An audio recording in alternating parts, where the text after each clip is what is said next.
Hello, everyone. Thanks so much for joining us for Access City Council. I'm your host, City of Las Vegas Communications Director David Riggleman.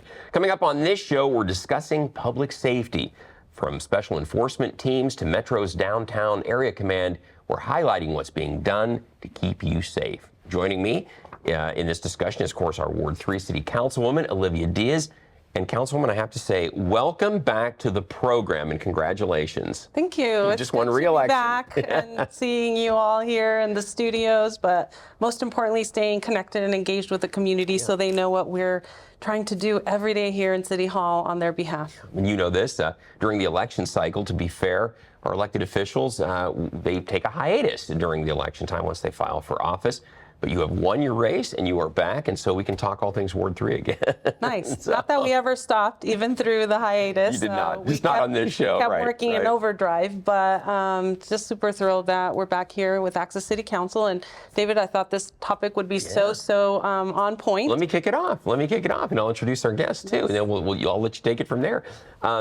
If you don't know where Ward 3 is located, I first want to tell everybody, hey, we're going to show you on the map. Councilwoman knows this area really well because she's born and raised there. It's basically the east side of Las Vegas, but it includes the downtown, the Arts District, and actually a little finger that goes west of I-15 that has Area 15 in it and all of that. So it's a very diverse ward spread out over an area. And Councilwoman, I think everybody out there knows that our topic today is public safety. So joining Councilwoman Diaz and me are two public safety servants committed to keeping our valley safe.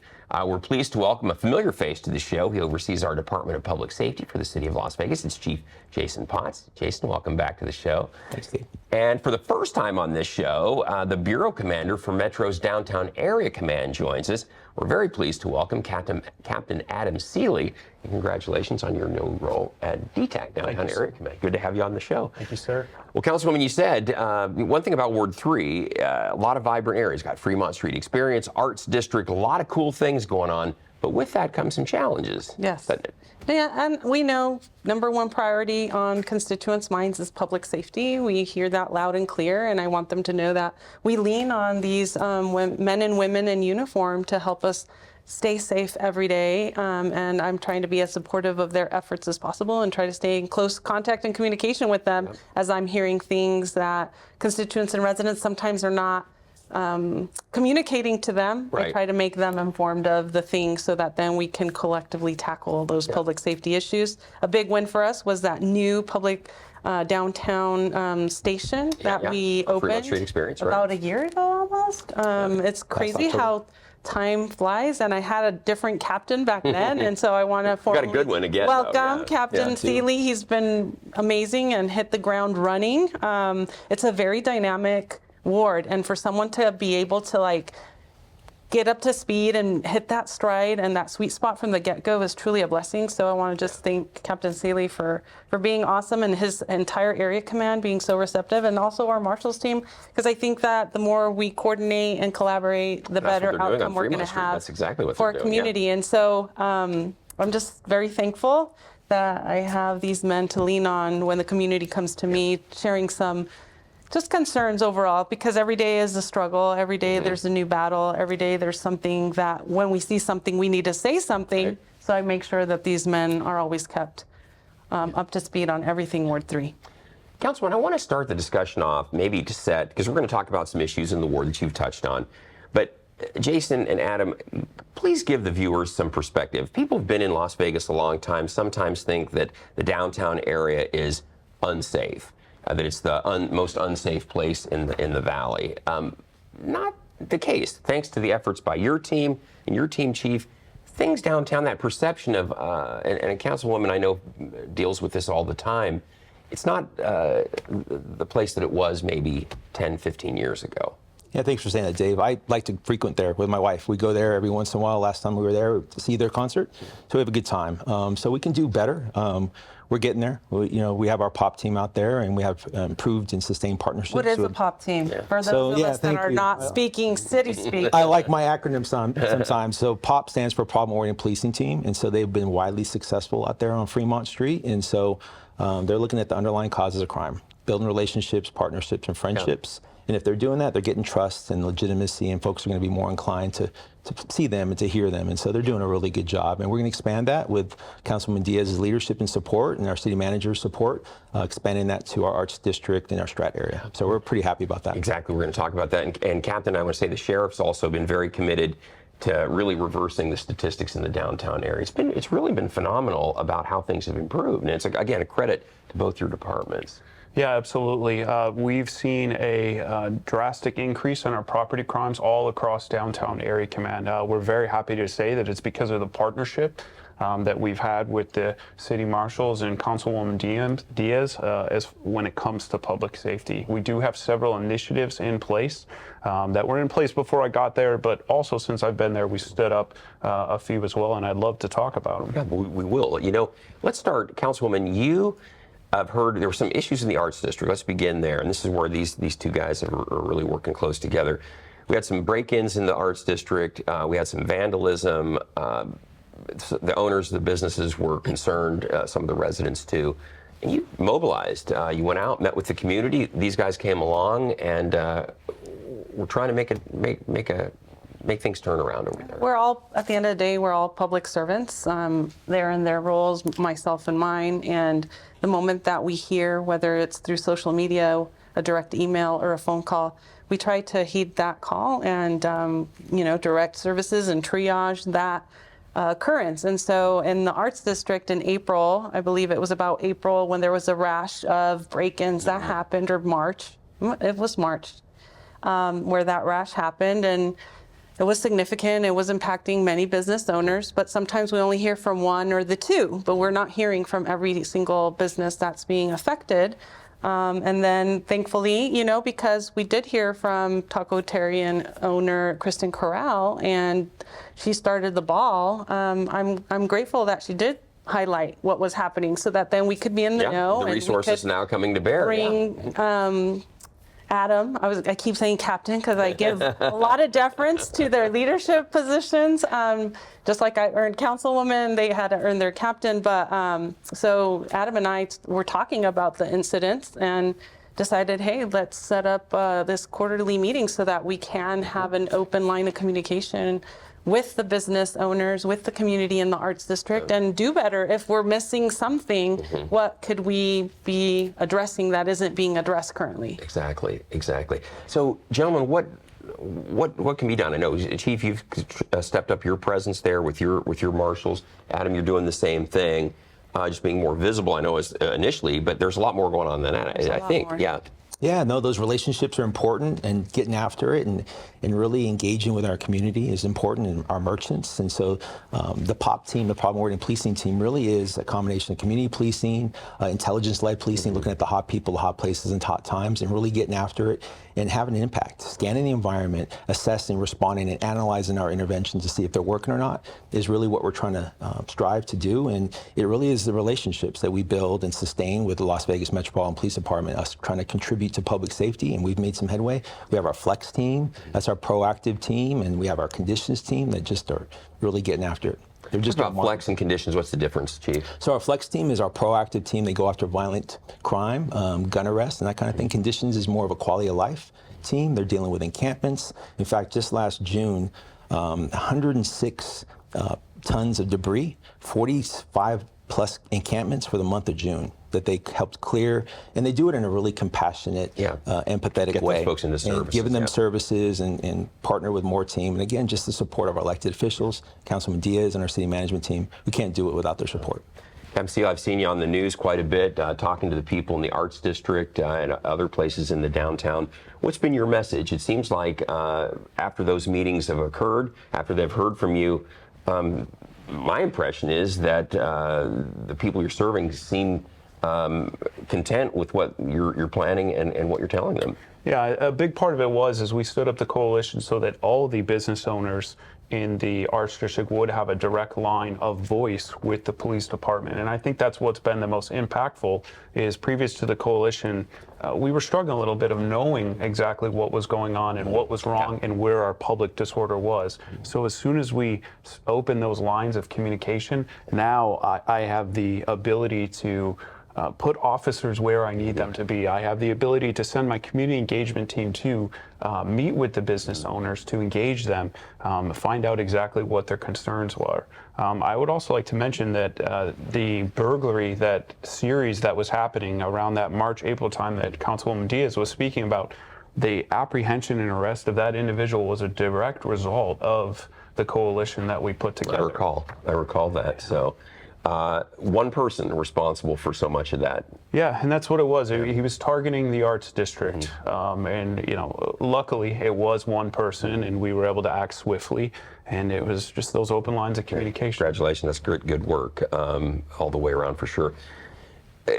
Councilwoman, also too, you mentioned this at the top of the show, how our Marshals, Metro, and the Fremont Street Experience team working together on the experience out of the substation. That Very was just, proud how quickly we all coalesced to make that project come to fruition. It wouldn't have happened had Metro not stepped up, and the Marshals and the Fremont Street Experience, also admin and security teams coming to the table to say, hey, this is a need, it could be better, and then we made sure we worked toward getting that improvement in an outcome. And I think that we're seeing since October, since we opened that substation, it's been very, very helpful. And I know that Andrew Simon from Fremont Street is beyond very happy because before I used to see him very regularly in my office. And so now it's kind of nice to not have that concern come up regularly. But,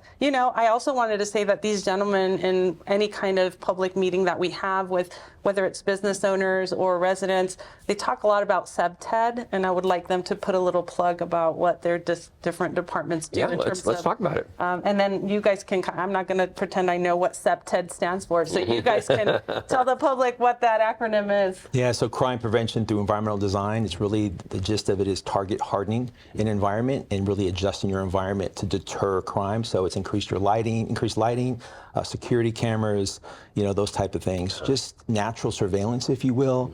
Just really trying to adjust the environment to have an impact on crime. You know what, David? I'm really proud of residents who have adopted more of the Ring cameras because I think it is a crime deterrent. And as I canvassed this last election cycle, it was interesting how many I had to press, and I could leave my little video message to them. Hi, it works. You won the race. But I was like, wow. And there's some that tell you are being recorded now. And so I was like, someone who's just walking through the neighborhood trying to talk to her neighbors, I was actually pretty proud of all of the folks who stepped up and know that they need that.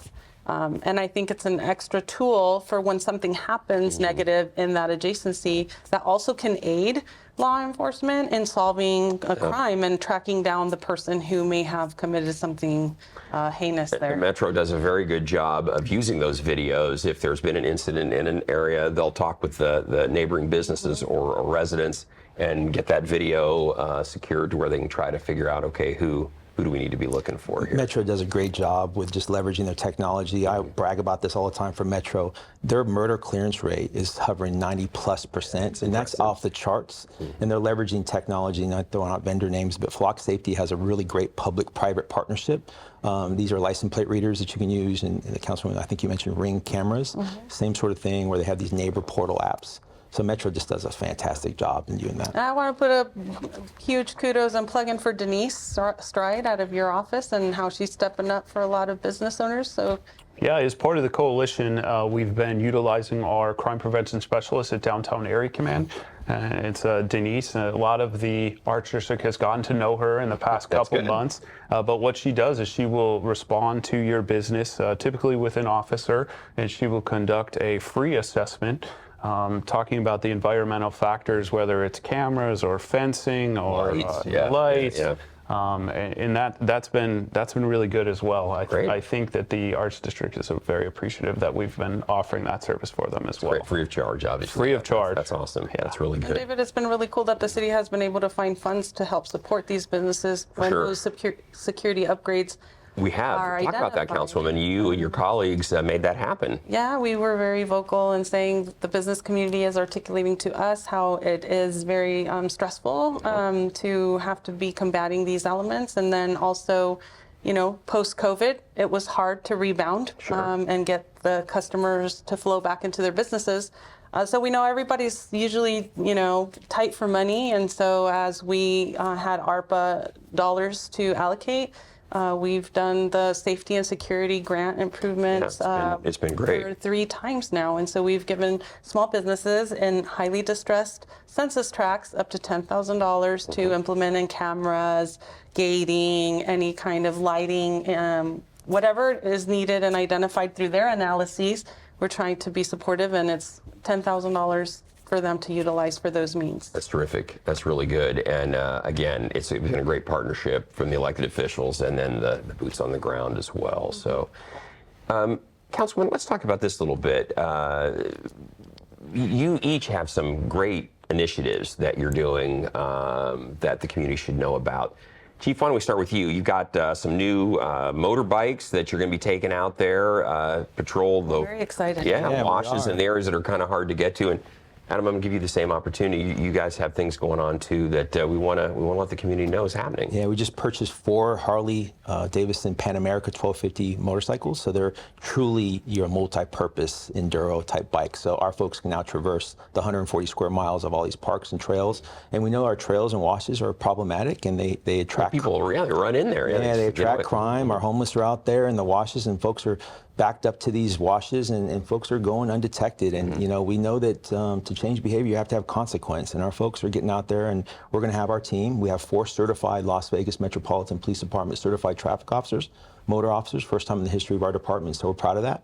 And again, those are just indicative of our partnerships with Metro, and we're going to continue doing and also our responsiveness to the concerns of the community and the adjacency. David, so many community members express so much frustration over not much happening, and them seeing that area just on a downward decline. And what really concerns people, especially now that school's about to start, is when there's children that is all around that area. There's a couple of elementary schools, and I think of it like we can't stop. We have to continue to heed the call, and we need to make sure that we are doing better by all the neighbors in the areas. And then a lot, 2 or a few of our parks, I think maybe 3 now, abut the wash. So we have Doug Selby, we have East Las Vegas Family Park, and we have the newly opened Arroyo Vista Park. And we want those to continue to be parks. You can't get a patrol car back in there, So, and we want our families to enjoy them, especially once the temperatures start to drop down in the evenings, because right now it's been a little toasty during the day, but the hottest June and July forever. But we're just trying to make sure that those amenities that the city invested in for the community continue to be there for their enjoyment. Exactly.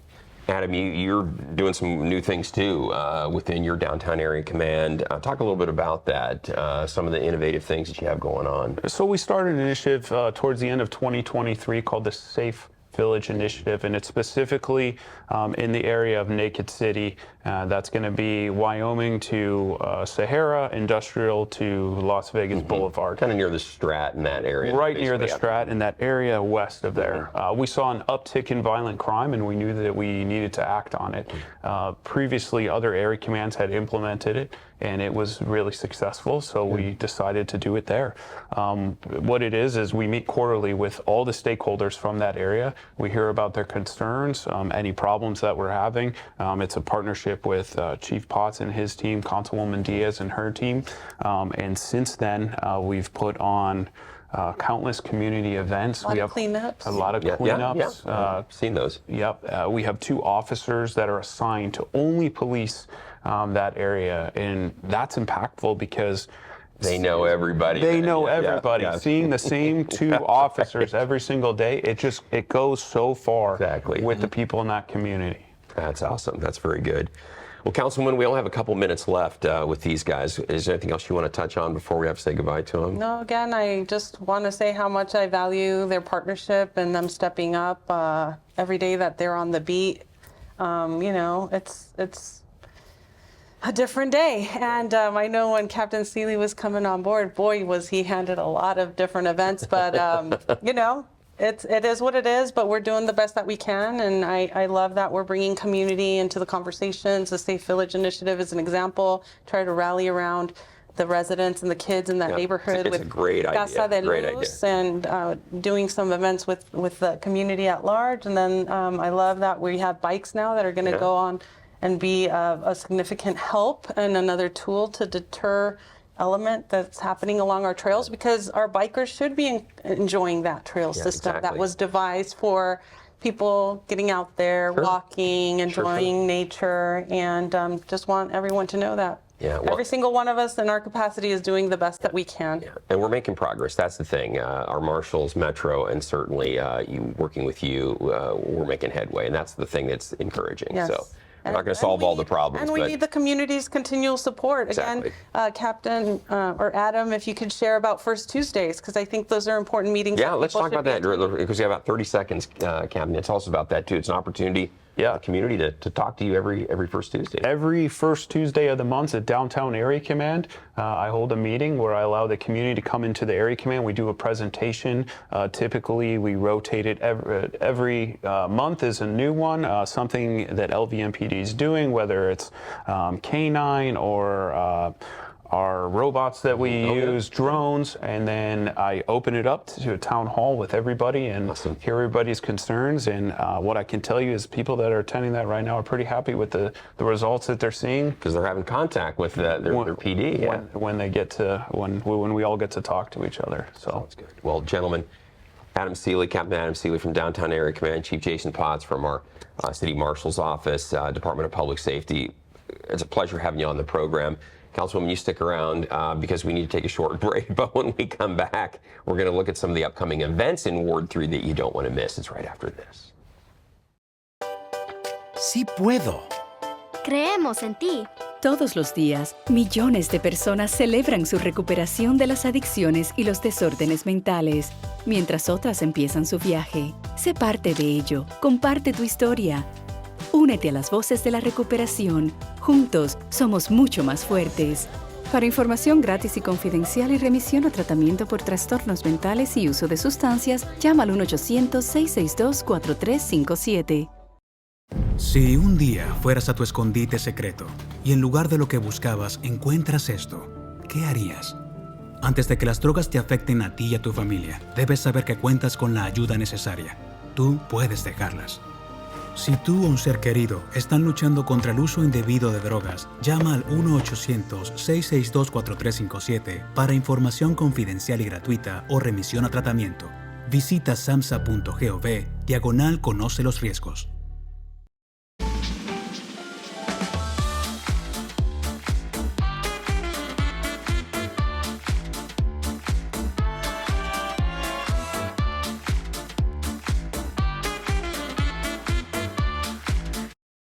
Welcome back, everyone. We are talking with Ward 3 City Councilwoman Olivia Diaz, and you have some upcoming events we want to let everybody know about. We do, but before that, I just do want to wish everyone a really great start to this new school year. I know that as a mom of a teen, I'm ready for the school year to start. Fast. You know, I know, not for the students. The students are like, no, we want more vacation. Yeah, true. And parents were like, you're ready for school. We can go back. August 12th is an early time to start, you know. But they left the school halls late, not even late May, like the 20th or something of May. So they've been out of school a few months, and time to get back to the books. Get back into the swing of things. And I know spoken like a true teacher right here. We hosted a few back to school events just to make sure people had resources and supplies and backpacks ready in hand, and trying to help parents, you know, cut some of the spending that comes with back to school, because your kids keep growing. They need new shoes. They need new clothes.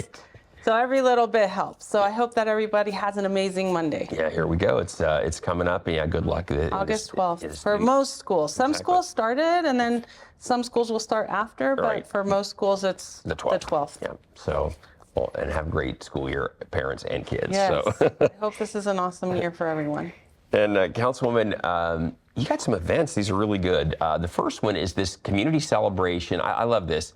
For the commemoration of Latin American countries' independence. This coincides with Hispanic Heritage Month. Yes. And this is going to take place on Saturday, September 21st at the East Las Vegas Community Center. And this is like it's just a wonderful celebration from all the Latin American countries. We're very diverse, and even though the Mexican community is the largest, there's still very many Latin American countries who celebrate their independence right Around around the same time. Uh-huh. So you have Mexico, you have El Salvador, you have just other countries, and we don't want to be exclusive. Yeah. If anything, we want to be inclusive and highlight and embrace everyone. And so that's really why this event is bringing all of us together. And Hispanic Heritage Month is launched September 15th every year. So we think it's so timely to just, pay homage and tribute and celebrate the richness of every Latin American culture. And I think going through the Olympics right now kind of gives you a little bit of that flavor, because you're following all of these awesome athletes. So true. And you celebrate every single one who had to go through the intense rigor of training and being disciplined and just even holding it together when it was time to perform and win that medal, right? Heard a great quote, the people that win the medals aren't the ones who are the best often, and they're the ones who are able to push through the adversity the best. And that's really We saw so much of that on the women's gymnastics team. Oh my gosh. Go around. Yeah, so exactly. proud of Team USA for sure. Yeah, across the board, we've had a good Olympics, definitely. And then, Councilwoman, the other thing too you have coming up, and this is a great event. This is the 24th annual Binational Health Fair. Now, this is going to be Saturday, October 5th from 10 to 2, also at the East Las Vegas Community Center there at 250 Northeastern Avenue, right in that area. And tell us about this. It's really an important way for people to make sure that their health is best. It's at the top of mind, because so often we're taking care of our kids, we're taking care of our parents, we're taking care of our furry friends, but we forget to take care of ourselves. And we need to make sure that we're checking ourselves out, that our levels are normal, that, especially if we're diabetic, that those are maintained. And so this Binational Health Fair, in partnership with the Mexican Consulate and REACH, is always an offering of freebies, free vision screenings, free glucose level testing. There's even been doctors on site that when people haven't had the ability to get their prescriptions renewed, sometimes maintenance medications are so important not to be discontinued, and sometimes because people don't want to be bothered with making the appointment or waiting to see a doctor, kind of their prescription slides through the crack, and it shouldn't. And so this is an opportunity to just make sure that you stay the course, that you're the best, healthiest you can be. And sometimes we have to hear your levels aren't okay for us to get back on that diet horse, that exercise horse, because all of us fall off of it. Of course, it's easy to do, especially like during the holiday time. But as the fall is coming our way, gotta get perfect back. time to embrace Get back. Positive change for ourselves. Exactly right. All right. And again, it's a free event, everyone. So again, that's going to be October 5th from 10 to 2 at the East Las Vegas Community Center. Well, Councilman, we always want to hear from you out there, you viewers. So if you have something you'd like to share with Councilwoman Diaz, you can call her at 702-229-4623 or send her an email. Her address is odiaz@lasvegasnevada.gov, or you can visit the Ward 3 website or subscribe to the Councilwoman's newsletter by using that QR code right there. So again, Councilwoman, great to have you back on the program, and we'll have you back in 6 weeks, back in that cycle again. Yes. So it'll be here before you know it, as you well know. It's all good. So, it's all good. Love to be here. looking forward to having you back. And in the meantime, everybody, please don't miss our next show beginning on August 15th with Councilwoman Frances Allen Polensky from Ward 4. You can now catch all of our KCLV shows on Apple TV, Roku, and Amazon Fire. Also, watch for our QR code after this show to subscribe to our newsletter. And don't forget, you can watch us live on the internet at kclv.tv. Thanks for watching, everyone. We'll see you next time around.